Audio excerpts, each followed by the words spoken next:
Rebel star Prabhas గారు, mega power star Ram Charan గారు ఇద్దరు పాన్ ఇండియా హీరోలే. తమ నటనతో కోట్లాది మంది అభిమానులను సొంతం చేసుకున్నారు. వీరి సినిమాలకు జస్ట్ యావరేజ్ టాక్ వచ్చినా చాలా కలెక్షన్ల వర్షం కురుస్తుంది. ప్రస్తుతం పాన్ ఇండియా సినిమాలతో బిజీగా ఉంటున్నారు ఈ స్టార్ హీరోస్. అయితే మేటర్ ఏంటంటే ప్రభాస్ గారి గురించి ఒక ఆసక్తికర విషయం నెట్టింట వైరల్ అయింది. అదేంటంటే ప్రభాస్ గారు తన సినిమా కెరీర్ లో చాలా చిత్రాలను వదిలేసుకున్నారట. స్టోరీలు బాగోలేవనో, స్టోరీలు తనకు సూట్ కాదనో, డేట్స్ అడ్జస్ట్ కాకపోవడమో, ఇలా పలు కారణాలతో పలు బ్లాక్ బస్టర్ సినిమాలను మిస్ చేసుకున్నాడు. నితిన్, దిల్, ఎన్టీఆర్ సింహాద్రి, బృందావనం, అల్లు అర్జున్ గారి ఆర్య, రామ్ చరణ్ గారి నాయక్, మహేష్ ఒక్కడు, రవితేజ గారు నటించిన కిక్, డాన్స్ సీన్ సినిమాలు, గోపిచంద్ గారి జిల్ సినిమా, ఇలా చాలా సినిమా స్టోరీలు మొదట ప్రభాస్ గారి దగ్గరికి వచ్చాయి.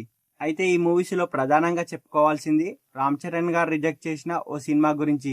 కేజీఎఫ్ 2 తర్వాత డైరెక్టర్ ప్రశాంత్ నీల్ గారు రామ్ చరణ్ ను ప్రత్యేకంగా కలిశాడట. ఒక సినిమా కూడా చేయాలనుకున్నాడు. మెగాస్టార్ చిరంజీవి గారు కూడా ఈ సినిమా ప్రాజెక్ట్ కు గ్రీన్ సిగ్నల్ ఇచ్చాడు. ఇక ఈ సినిమా పట్టాలెక్కుతున్న తరుణంలో ఏమైందో తెలియదు కానీ అనూహ్యంగా ఈ సినిమా హోల్డ్ లో పడిపోయిందట.